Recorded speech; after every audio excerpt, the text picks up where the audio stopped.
What up, guys? Today I'm making a list of the top 10 Formula 4 champions over different championships, and I'm gonna rank them from 1 to 10 or from 10 to 1, but in order of how good they had of a season. And trust me, I did do a lot of research about this, so yeah, we're gonna have to see what you guys think of my list. But yeah, hope you guys enjoyed the video. So at number 10, I have Lando Norris. Yeah, not this Norris, a much younger Norris. As you guys can see, Lando Norris won the British F4 Championship. He actually became the first British F4 champion in winning it in 2015. He actually had some fairly competitive competition during this year with Ricky Conrad and Dan Ticktum, Enem Ahmed, Toby Swire, and some other reasonable names like Amaya Van Janathan, and even our own W Series competitor, Jessica Hawkins. Yeah, Lando took a few victories over during this year, managing 8 wins, a win percentage of 26.67%, took 10 pole positions, 15 podiums, and 9 fastest laps, which ended up a pretty decent sum of 413 points, and won the championship by 42 points over Ricky Conrad, who actually managed 7 wins in that season and a total of 371 points. Personally, I think Ticktum could have even challenged for the title if he didn't get disqualified on 6 occasions, and plus the final GP that he didn't take place in. But yeah, let's get on to number 9 on my list. So number 9 on my list tonight will be Dennis Hauger. So Dennis Hauger had a pretty successful 2019 season in the Italian Formula 4, actually winning the thing in, coming second in the ADAC Formula 4 Championship, which is the German Formula 4, taking 6 wins over there, but managing a stunning 12 wins out of 21 races in the Italian Formula 4, taking a 57.14% win rate. He managed to take 7 pole positions, 9 fastest laps, 16 podiums, and gather a total of 369 points, which I think was a pretty outstanding effort from the young man.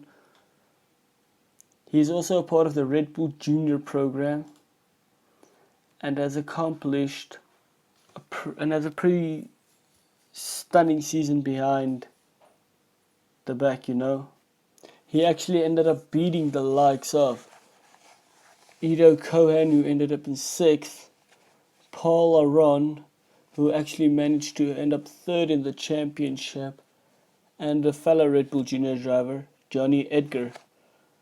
But yeah, let's move on to number 8. Okay, this might be the first name I'm gonna butcher because it is Frank Colapinto. He joined in the Spanish F4 in the 2019 season as a rookie and actually won the thing. So that is for DriveX School.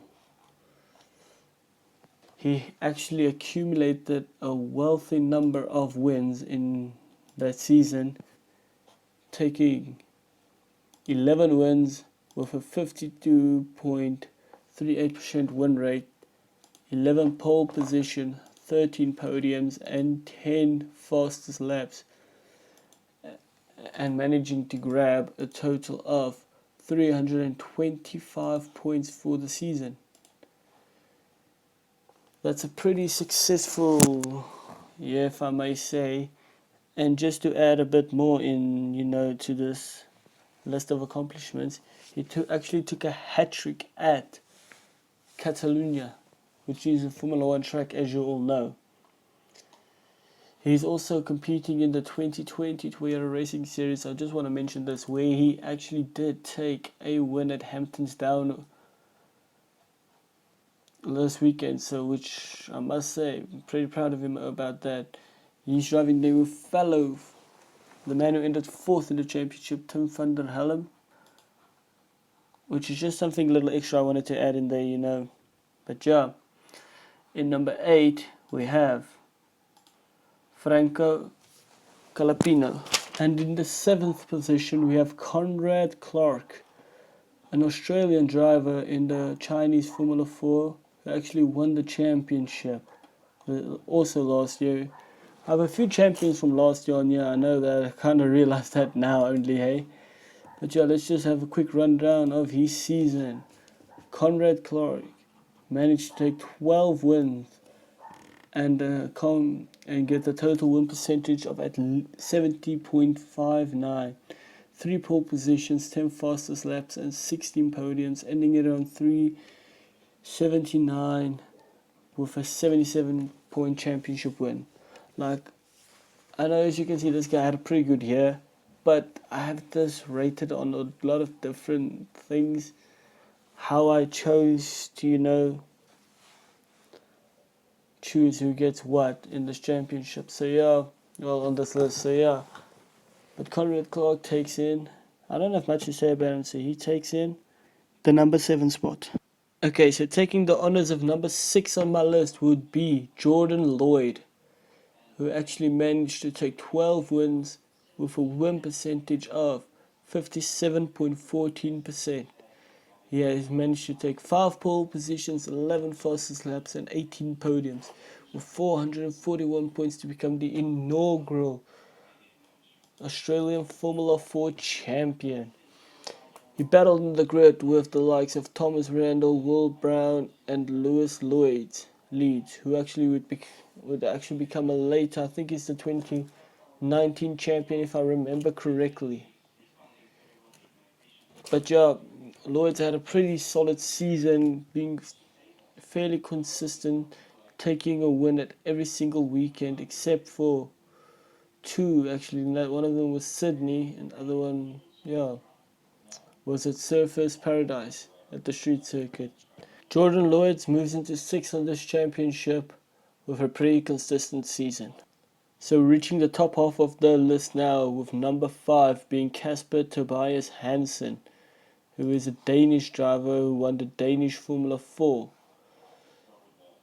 Hansen has managed to take 13 wins with a 54.17% win rate, 5 pole positions, 13 fast lap, 19 podiums, and amounts a total of 461 points in the season.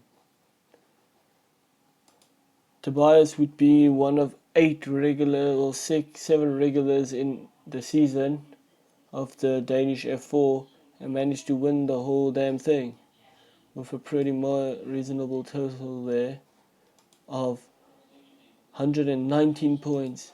Tobias has been Hansen has been pretty low-key with his performances since winning the championship, but still deserves to be on this list as a 2018 Formula 4 Danish champion and making himself onto the list at number 5. Okay, so now at number 4 on the list is Jaden Oyeda. I'm not sure if I'm saying this name right. Sorry, Jaden, if I'm messing this whole thing up. But Jaden won the Australian Formula 4 Championship with 14 wins and a win rate of 66.67%, with 5 pole positions, 15 fastest laps, and 17 podiums, with 412 points by the end of the season is what he managed to gather. He won the championship in 2018 with even beating Jackson Walls in that championship. With a pretty poor first weekend, really came back at Phillips Island with 3 victories, and at Queensland Raceway taking another 3 victories, making it 6 after the first 9 races. He had a pretty solid season all round, and managed to score 412 points, like I said, and win the championship by 58 points. That's why he deserves his spot at number 4. So in number 3 on the list and taking the bottom spot of the podium is Alessandro Gueretti. Alexandro has managed to take 14 wins and a 58.33 win rate with 4 pole positions, 12 fastest laps and 21 podiums, winning the championship by 81 points and collecting a total of 446 points. But to be fair, he was only one of 2 drivers to be entered in every single round of the championship, and he is also the only driver who started every single, one of 3 drivers to be entered in every race and one of 2 to start every race.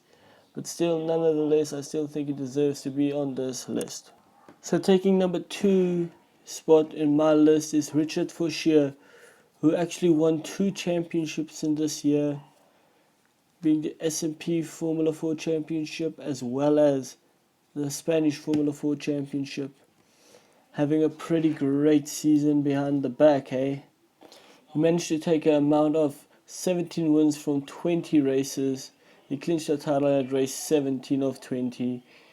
He's managed 9 pole positions, 19 podiums, 16 fastest laps, 368 points, with 124 points winning the championship by. A pretty good season for Fauchier, and really deserves to be on this list 100%. But just misses out by the top spot because there were only 6 cars in the championship eligible for points, and at 2 rounds, one of them wasn't even there, so that means that those 2 rounds there were only 5 cars available. But Fauchier takes number 2. Okay, so taking the number 1 spot on my list has to be Jonathan Aberdeen, who took 17 races from 21 races. He managed an 80.95 race win percentage, 12 pole positions, 19 podiums, 14 fastest laps, won the title with 107 points, and became the inaugural UAE Formula 4 champion. The South African managed to score 368 points during the season, with beating Logan Sargent to the championship, who actually managed not to win a single race but scored 2nd place consistently, I must say.